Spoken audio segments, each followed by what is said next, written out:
impersonalist. We're not dead stone.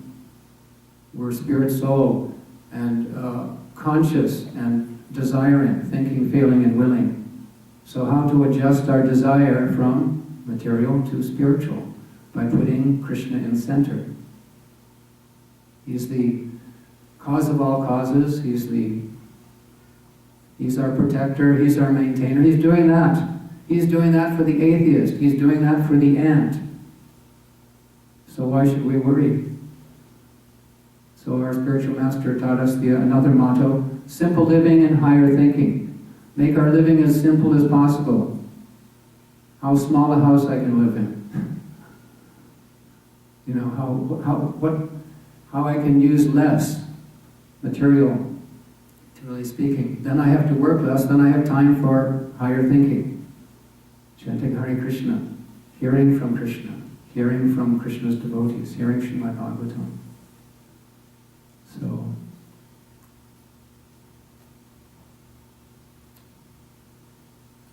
and the ultimate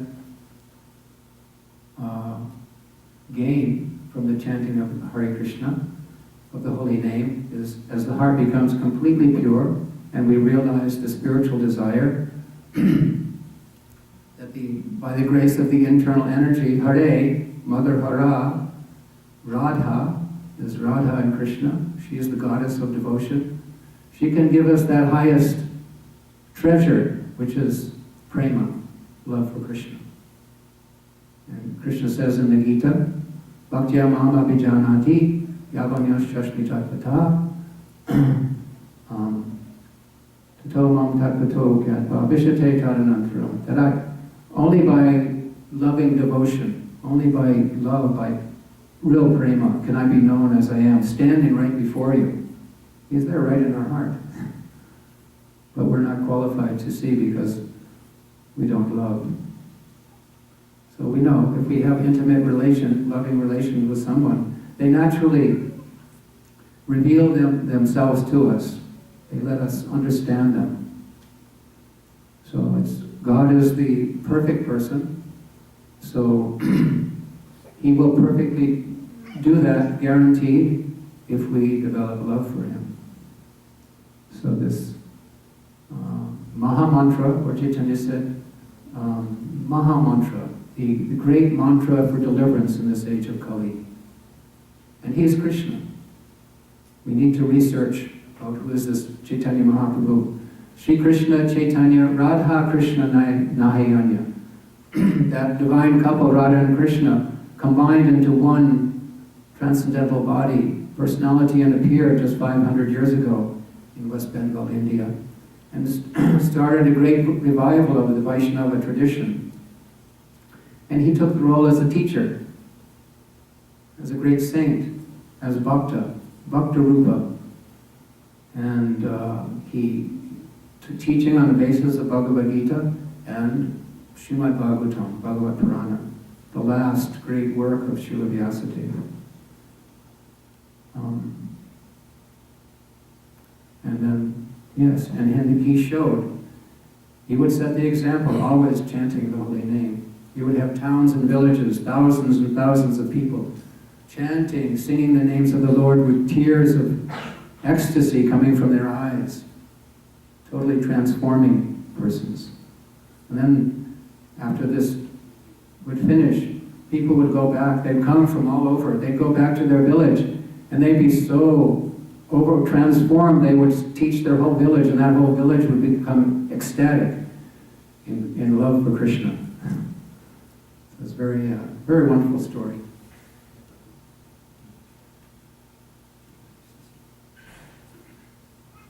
We have, if anybody's interested, we have a set called Chaitanya Charitamrita, the life history biography of Chaitanya Mahaprabhu. You can see at least one book out of the set at the book table after. So I think I'll stop there. Thank you for your attention. And our spiritual master would always many times he would end and say, so please try to understand Krishna. Krishna's unlimited. And even though we've read Bhagavad Gita 1 time, 10 times, I know every time I read it, it seems to be something more than I had learned before or realized. And the chanting will purify us to the degree that we're going to get more and more realization. It's not a static thing. Spiritual realization is unlimited. So,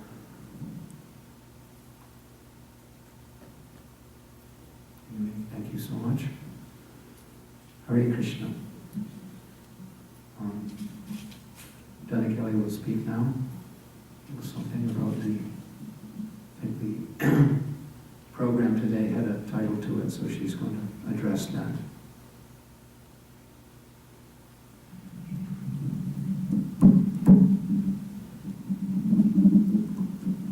Hare Krishna.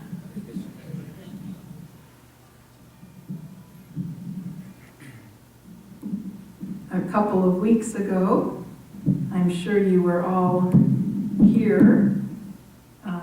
What special day do you remember a couple of weeks ago was celebrated? Yes. So Krishna Janmashtami, the very wonderful divine appearance day of Lord Krishna.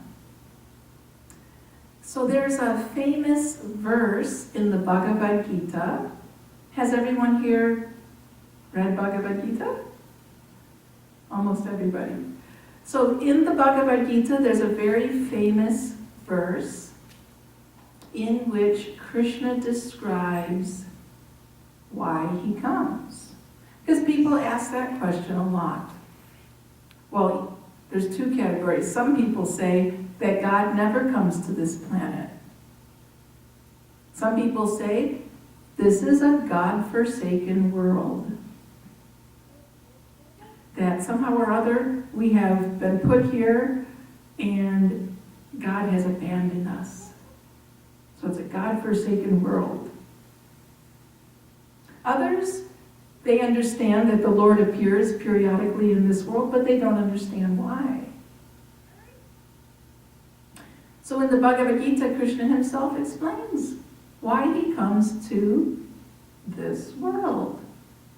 And some of you probably know this verse because it's quite famous. So I know a lot of children actually learn this verse in their, at classes at the temple or what have you. So if you know this verse, you can chant it along with me. It's chapter 4, which is entitled Transcendental Knowledge, text number 8. So it goes like this. Paritranaya sadhunam vinashaya chaduskritam dharma samstarpanartaya sambhavami yuge yuge. Krishna tells Arjuna in Bhagavad Gita that why do I appear in this world, millennium after millennium? He said, I come to annihilate the miscreants. I also come to deliver the pious, the devotees. And I come to reestablish the principles of religion. So we understand these purposes of the Lord that he is explaining here. He says, yeah, I appear millennium after millennium. In fact, the Lord incarnates in so many, many, many different forms called avatars. And it's explained that in different avatars, the Lord is appearing with different weapons to kill the miscreants. When Krishna appears in Vrindavan, Mathura, all the different avatars of the Lord, all the plenary portions of the Lord appear within the body of Krishna. So he comes as like the whole Godhead in one form. And it's explained that Krishna himself, he has no need to kill demons. by the material energy this can be done. Just by a blink of his eye. An earthquake, a world war, an atomic bomb, a huge tsunami, famine, you name it, disease. There are unlimited ways in which the impious population on the earth can be annihilated or decreased. So Krishna himself, he does not actually appear with the purpose of killing demons. But when he does appear, all the different Vishnu avatars appear along with him in his body. And it's explained that in Vrindavan, so many demons sent by who? Kamsa. Everybody knows who Kamsa is. So Kamsa, very big demonic personality. He had many, many, many demonic friends. And those demonic friends had a very interesting ability that they could take on, like we just have one form, a human form. But these demons, they knew the art of being able to manifest different forms. So one demon came in the form of a big duck. What was his name? Bakasura. Another demon came in the form of a huge serpent. What was his name? Agasura. Another one came in the form of a big tornado. What was his name? Trinavarta. So many demons came in all so many forms to try to kill little Krishna. And quite miraculously, at least the Brajavasis thought this was quite a miracle, Krishna was very easily able to kill those demons. And it's actually explained that it was Vishnu within Krishna that did that killing. So, Krishna explains then, well, I'm going to just read a couple of verses from this book called Chaitanya Charitamrita, which Prabhu was mentioning. And there's some nice verses here which explain what the Lord's real purpose is when he comes to this world. Everybody thinks that the job of being God, everyone's trying to be God, right? We all think we're God. We all think I'm the enjoyer, I'm the proprietor, I'm the controller, I'm the benefactor of others. So basically that's saying, I am God, because that's the definition of God. God is the controller of everything and everybody. He's the proprietor of everything and everybody. He's the benefactor of everyone. And he's the enjoyer of all performances of sacrifice, austerity, etc. So every time we think, I'm the enjoyer, I'm the controller, I'm the proprietor, I'm the benefactor, we're actually imitating God. So everybody thinks that the job of being God is to annihilate the evil persons, to give everybody what their desires are, etc. So Krishna, when he came, he actually showed that he had a much higher or deeper purpose. So we'll just read a few verses from the Chaitanya Charitamrita here. So there's one nice verse found close to the beginning of the book, written in Bengali. And it says like this: Prema rasa niryasa karite aspadana raga marga bhakti loke kariti pracharana rasika shekara krishna parama karuna edui hetu hoite ichara udgama. The Lord's desire to appear was born from two reasons. The Lord wanted to taste the sweet essence of the mellows of love of God, and he wanted to propagate devotional service in the world on the platform of spontaneous attraction. Thus he is known as Rasika Shekhar, supremely jubilant, and as Parama Karuna, the most merciful of all.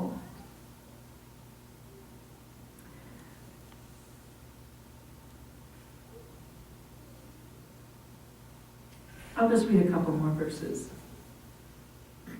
Lord Krishna thought, all the universe is filled with the conception of my majesty, but love weakened by that sense of majesty does not satisfy me.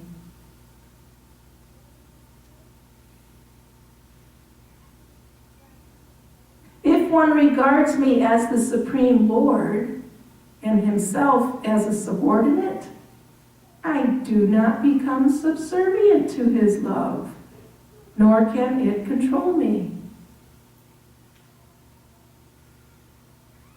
In whatever transcendental mellow my devotee worships me, I reciprocate with him. That is my natural behavior. If one cherishes pure loving devotion to me, thinking me as his son, his friend, or his beloved, regarding himself as great and considering me his equal or inferior, I become subordinate to him. This is Krishna speaking. Mother sometimes binds me as her son. She nourishes and protects me, thinking me utterly helpless. Right? When does Mother Yashoda bind Krishna? When she catches him stealing butter, right? She catches Krishna stealing butter and she takes him and ties him up to a mortar with a rope. And she chastises him. Krishna says, I enjoy that. I enjoy that chastisement. He says, if my beloved consort reproaches me in a sulky mood, that steals my mind from the reverent hymns of the Vedas. My friends climb on my shoulders in pure friendship, saying, what kind of big man are you? You and I are equal.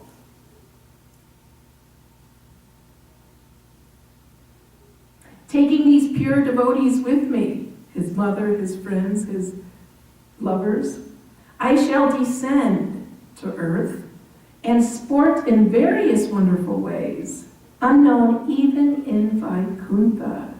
I shall broadcast such pastimes by which even I am amazed.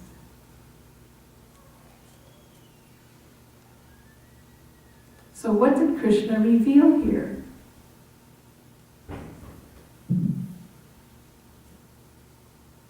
Krishna revealed that in general, people think that God is pleased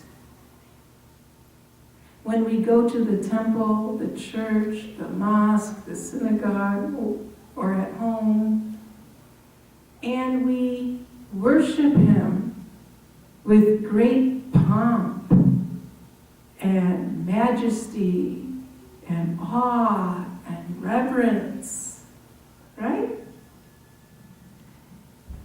The general opinion is that I will please the Lord with my opulent presentations, with my elaborate worship and puja and rituals and sacrifices.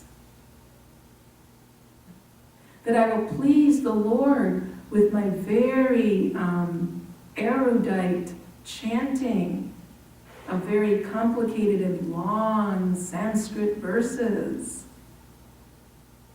or in any language for that matter.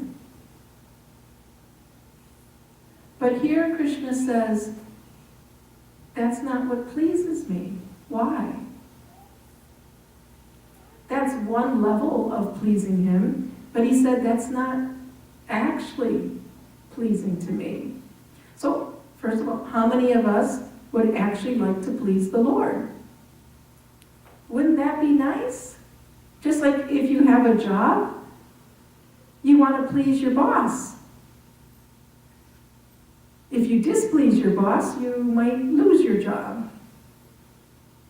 If you please your boss, you might get a pay raise, you might get a promotion, whatever. If we have a spouse or a lover or a friend or a family member, we want to please them, don't we? Sometimes you cook dinner for your family or a friend. You want to please them. So you ask your guest, what kind of food do you like? I will cook what you like. You don't cook just what you like. You cook in such a way to please that guest or a family member, what have you. So Krishna is saying, in the Bhagavad Gita, Krishna says that the perfection of human life, we're all living a human life right now. Wouldn't it be nice to know what the perfection of that life is? So in Bhagavad Gita, Krishna explains that the perfection of human life is simply to please him.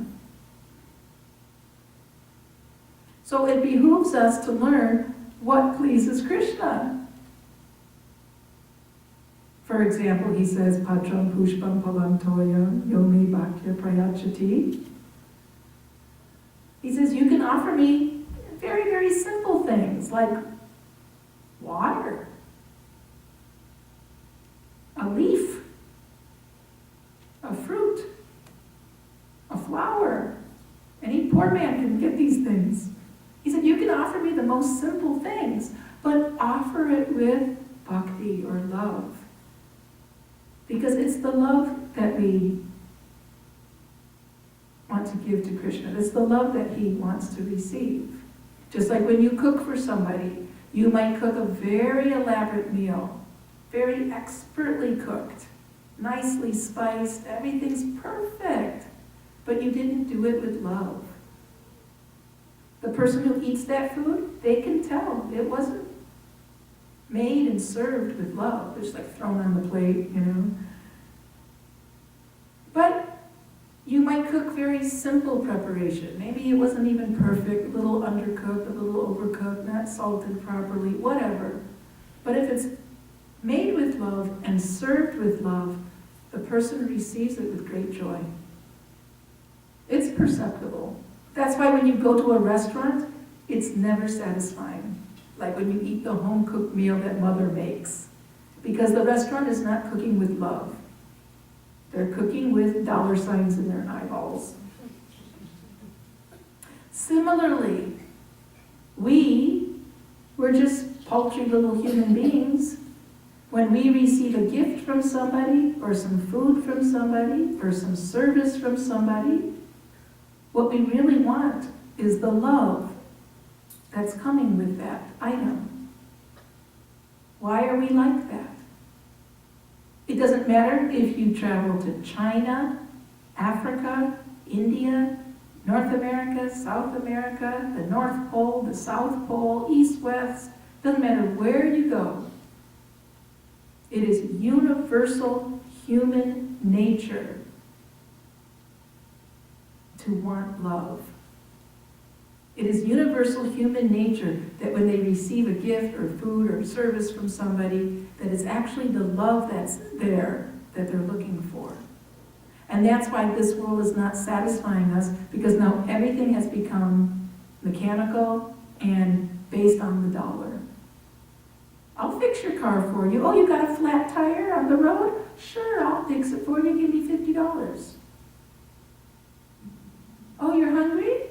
You're starving? You want some food? Oh, sure, here you go. Give me $20. That's not love. So similarly, why are we all, no matter where you go, northeast, south, or west, all human beings have that nature of looking for love? Why is that? Because we are all part and parcel of the original Supreme Person, Krishna. And Krishna, all he wants is love. When Krishna says, Sarvadharmam parijjaja mamekam sharanam vraja, abandon all other concepts that you have of religion, of piety, of responsibility, etc. Abandon all those concepts you have, just surrender unto me. What's our response when we hear that? When we read that in chapter 18, text 66 of Bhagavad Gita, where Krishna says, just surrender unto me, what is our response? Oh, who is this Krishna who's asking us to surrender to him? Why should I surrender to Krishna? He must be on an ego trip or something. He wants us to surrender to him? But no, what is Krishna saying when he says, just surrender to me? What he's saying is, surrender your love to me. Just like when a thief, oh, I hope this doesn't happen to you, but if a thief comes up to you with a gun on the street, and they say, surrender all your money, surrender all your valuables that are in your possession. What he's saying is, take all your jewelry, your money, whatever you have on you, and give it to him. Surrender all your wealth to me. Right? Similarly, when Krishna says, just surrender unto me, what he's saying is, don't keep your loving propensity bottled up. Just give all your love to me. Then you will be happy. So here, we were reading in the Chaitanya Charitamrita that Krishna says that when people worship me with majesty, opulence, awe, and veneration, making very fancy sacrifices and rituals and pujas, and offering very fancy prayers composed in wonderful Sanskrit texts, etc., etc., he said, that doesn't attract me anything like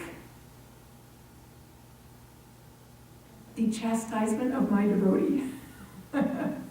He says, when Mother Yashoda chastises me, I feel so much more happy. When my friends, the cowherd boys, jump on my shoulders and say, hey, we're bigger and better than you. When they arm wrestle with me and beat me in arm wrestling. When Radharani or the gopis, in a sulky mood, get angry at me, I am so much more happy than by that kind of love, which is actually made feeble by awe and veneration. So, why did Krishna appear in this world 5,000 years ago? Why do we celebrate Krishna Janmashtami? Because Krishna's message is, I am tired of being treated as God. I come in so many different avatars, and I'm worshipped like anything as God, all the Vishnu avatars, very opulent and majestic. He said, but I'm tired of being God. I just want to be a simple cowherd boy. Throw away the golden ornaments and the crown and all the jewels. I just want to be a simple cowherd boy, wearing a little yellow dhoti, a garland made from fresh forest flowers, a peacock feather in my hair, a cow in my arm, no shoes on my feet, a little flute in my hands. And in this way, I want to just enjoy loving affairs with my devotees. They will not look at me as God. They will simply look at me as the perfect object of love. Krishna means, does anybody know what the name Krishna actually means? What does Krishna mean? All attractive. That means no matter what our mood of love is, Krishna's the perfect object. We have different moods of love in this world. It's said that it's categorized in 5 different categories. One type of love is a neutral type of love. That kind of love where you simply really respect somebody. Like, wow, there's like a fantastic, politician or a fantastic movie star or a fantastic athlete or something. You don't know them, you perhaps have never met them, but you have real respect for them and wow, like that. Admiration, that's called. That's called the neutral stage of love, called Shanta Rasa. Rasa means what we relish in that relationship. Then a second category of love is called Dasya Rasa. Dasya Rasa means now I actually want to serve that person. Oh, here, let me get you a chair to sit in. Oh, you're cold, let me get you a jacket. Oh, you're hungry, let me get you some food. We just want to serve the person. We don't get intimate with them, but we're doing so many services. That's called Dasya Rasa. Then a third category of love is called Sakya Rasa. That means friendship. Let's hang out together, let's go play a game together, let's talk together, take a nap together. Sakya Rasa, friendship. Then the fourth type of love is called Vatsalya Rasa. That means parenthood. You love a person in the mood of a parent. You want to protect them, you want to provide for them, you want to nurture them. It's like a superior role. And then the fifth type of love is called Sringara Rasa, which means conjugal, romantic love. So we all have these 5 types of love in our life. Some to more degree, some to a lesser degree. At certain points in our life, one rasa is more prominent than another rasa, but we experience all these rasas in our life. When we experience these rasas with other human beings, do we become fully satisfied? No.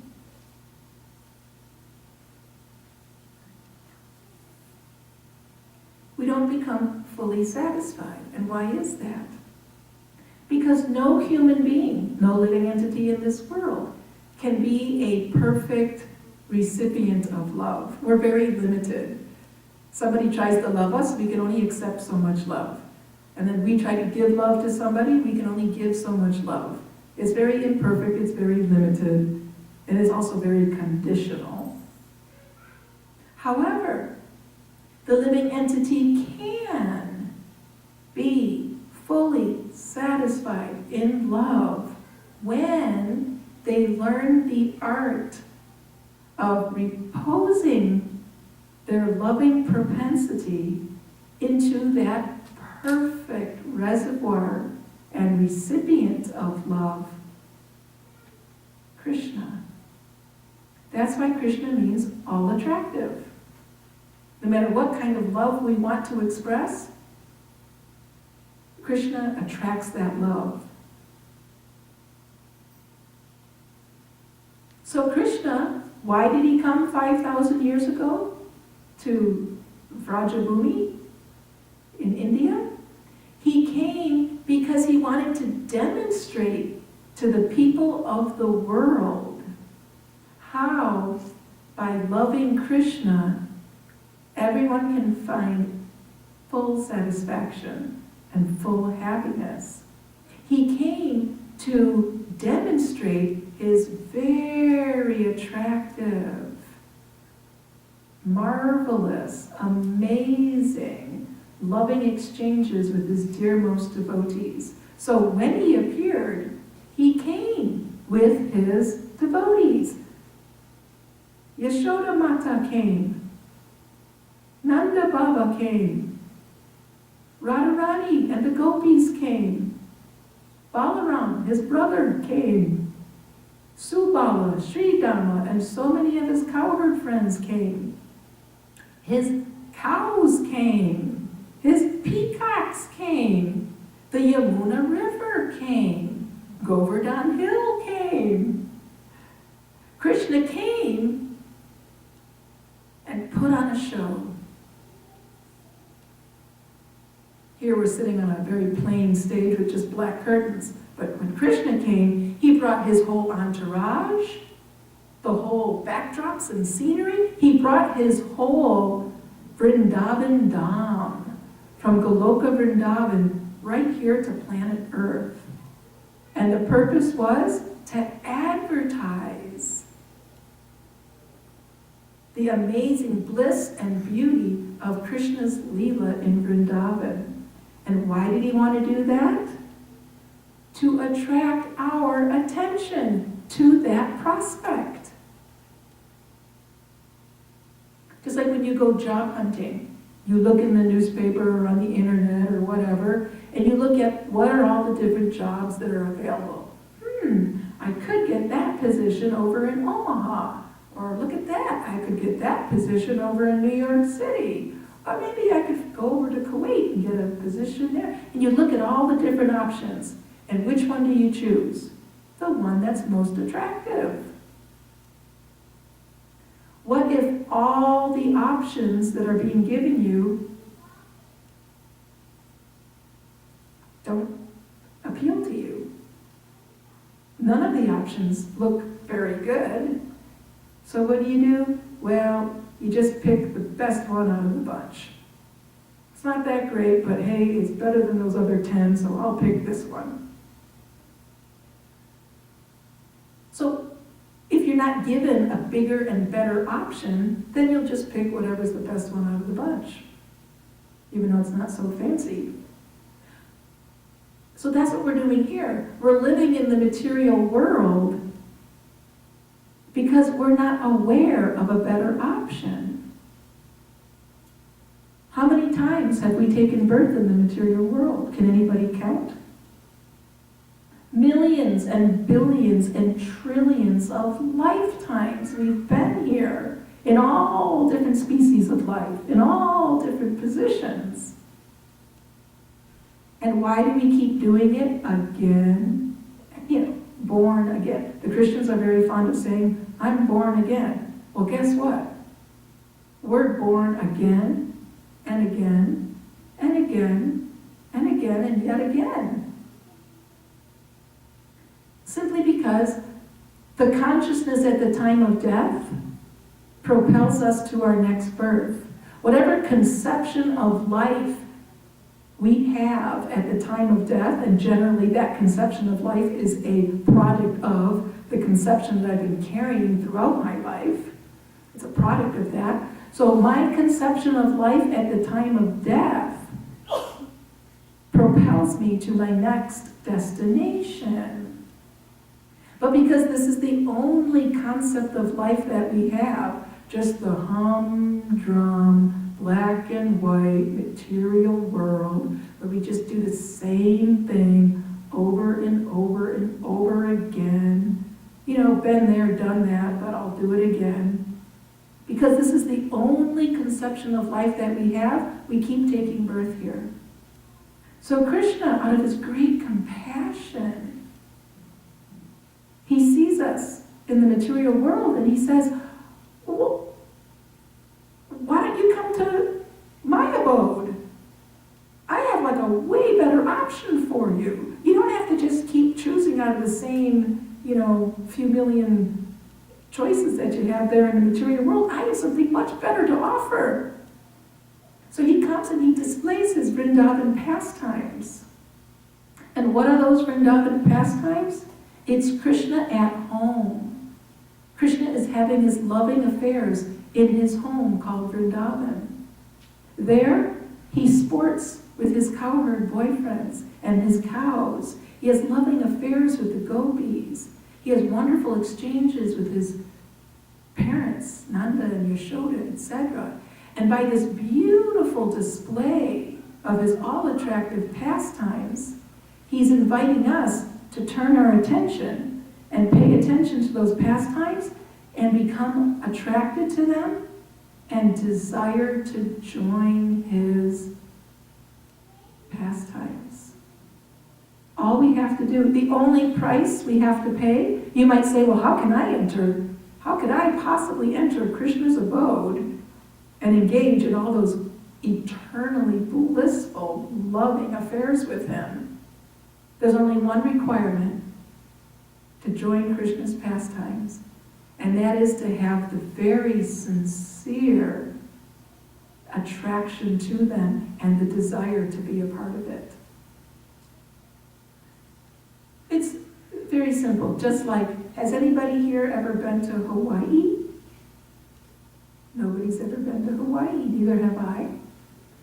Now, I imagine it would cost a couple $1,000s to like fly there, get a motel room, recreate for a few days, then fly back. And nobody's just going to spend $2,000, $3,000 just like that if they don't know anything about the place. So what do they do when they want tourists to come to their island? They put out big, fancy advertisements. They have brochures and internet ads and all billboards, and you see these beautiful pictures of Hawaii. You hear about the beautiful flowers that grow in Hawaii. You hear about the wonderful fruits and vegetables that grow in Hawaii. You hear about the perfect weather that they have 365 days a year in Hawaii. And you see beautiful pictures of the beautiful beaches and the blue water. So what happens after you see all that and hear all that? Oh, here you go. Here's my $2,000. I'm going tomorrow. You become attracted. And when you become attracted, you say, I want to go there. Here's my $2,000. But previously, you did not see those pictures, you did not hear those things, so you had no desire to go. So that is our position right now. We have no desire to go to Krishna Loka, to play with Krishna 24/7 for the rest of eternity in loving sports. We don't have that desire. So therefore, Krishna comes to advertise. So we have one very nice book on the table back there. It would really be wonderful if each person or family that's here took this very special book home. The book is purple and it's called Krishna. It is the most beautiful book. It's 90 chapters, all descriptions of Krishna's beautiful and attractive Leela that he performed here on earth. It has 48 very expertly done color paintings. And the stories are told chapter after chapter in such a way that both children and adults can read it and become very attracted. And there's enough description and little inserts of philosophy there so we can actually understand, what the whole meaning is behind all of Krishna's Leela. Very attractive book.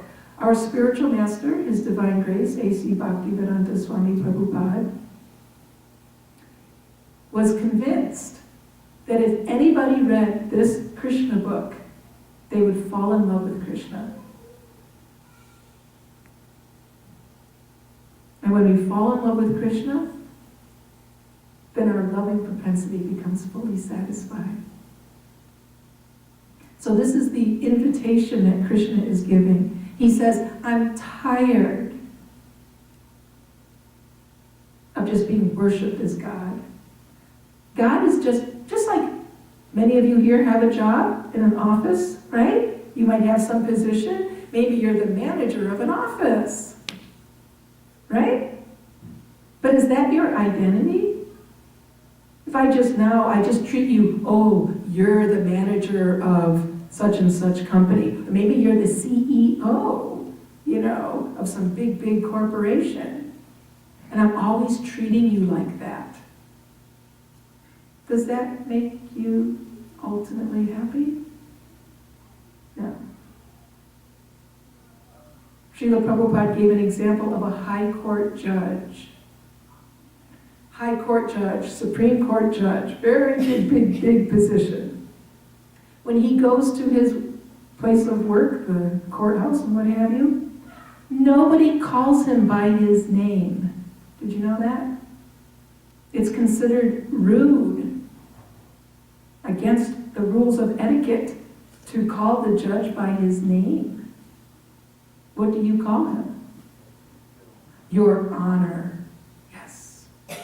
Very majestic title. Everybody, from the janitor who sweeps the floors, to the secretary in his office, to the police that are, guarding the courthouse, everybody refers to him as Your Honor. And when he enters the room, everybody stands up. And when he tries to speak, everybody becomes silent. If he wants anything, it's there. He has people waiting on him, hand and foot. But guess what? He gets paid big money. But guess what?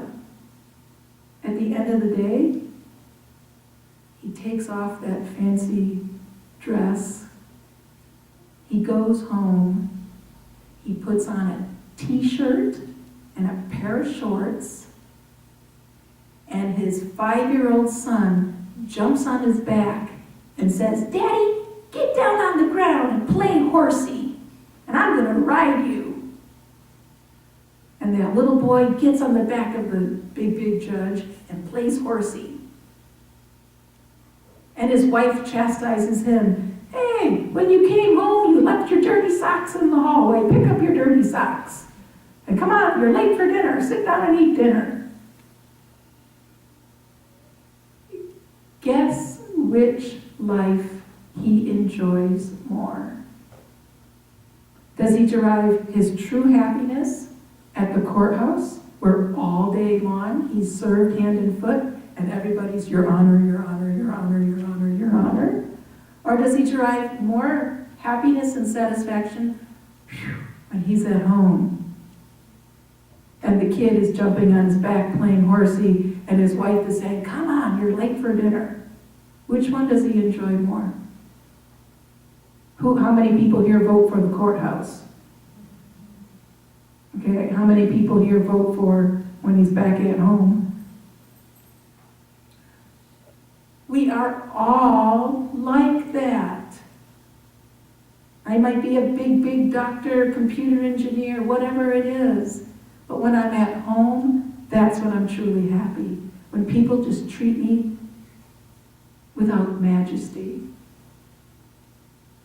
Why do we have that in us? Every single one of us raised our hand. Some of us are male, some of us are female, some of us are younger, some of us are older, some of us are from India, some of us are not from India. We all raised our hand. That it was more than obvious that we're happier at home. Why is that? Because we're all parts and parcels of Krishna. And Krishna has that feeling. So Krishna says, if you really want to please me, it's not by going to the place of worship, the temple, the church, the mosque, the synagogue, or whatever, and offering me elaborate worship and rituals, etc., etc., etc. What really pleases me is if you let me be at home with you. Come and be at home with me. Be my friend. Be my lover. Be my superior who chastises me.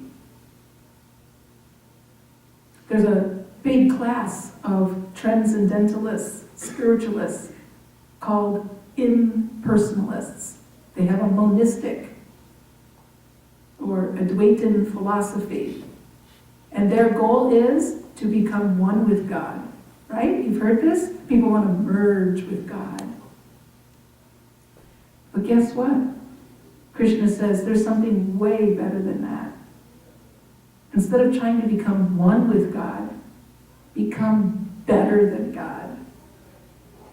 And he's offering us that opportunity. Become better than God by becoming a lover or a friend or a parent, which actually controls God through love.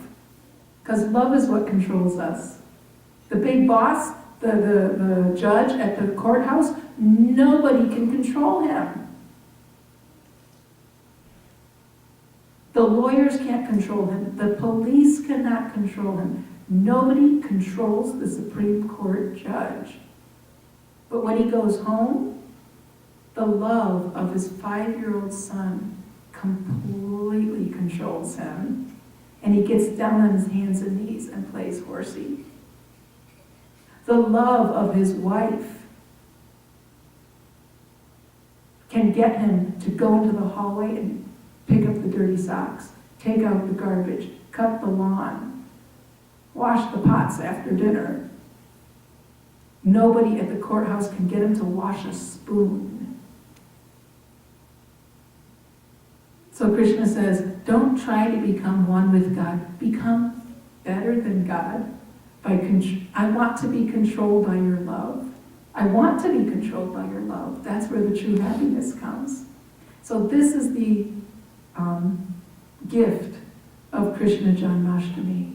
Krishna has appeared in this world with the purpose of attracting us to that very beautiful option, which we never knew we had that option because nobody taught us that we had that option. So we've been choosing all these other blah options that don't satisfy us. So please, when the evening is over, before you go home, we invite you to please take one of those beautiful Krishna books home. It's the greatest thing you can have in your home for you and your family members, your friends that come over, what have you, because in this one book is where we'll find the whole opportunity to satisfy our loving propensity. So we'll stop there. Take a few minutes if anybody has any questions or comments. After that, we'll do maybe 10 or 15 minutes of Hare Krishna Kirtan. Oh, because by the way, this chanting of the Hare Krishna mantra, I should have mentioned, what is the translation, if you will, of the Hare Krishna mantra? It's very simple. Hare Krishna, Krishna Krishna, Hare Hare, Hare Rama, Rama Rama, Hare Hare. And it is an appeal from our heart to Krishna. It's not a regular prayer, like regular prayers are worshiping the Lord, oh, you are